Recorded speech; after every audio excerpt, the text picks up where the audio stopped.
เพียงฝันการจะหาตอนมาพบแค่อีกสักวันที่ต้องการที่ต้องการเรามาพบแค่อีกสักวัน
ถิตที่นี่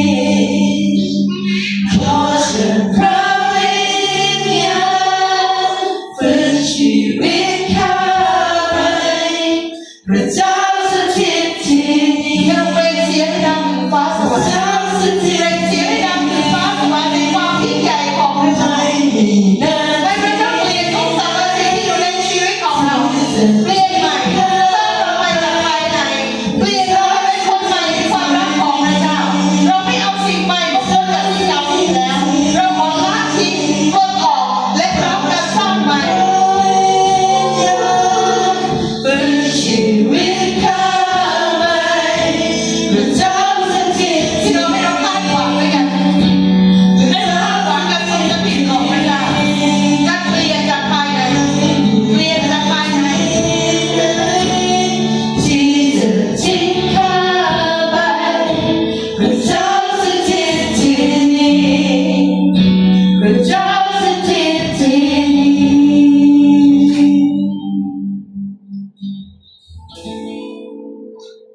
เพราะเราต่างมั่นใจว่าทรง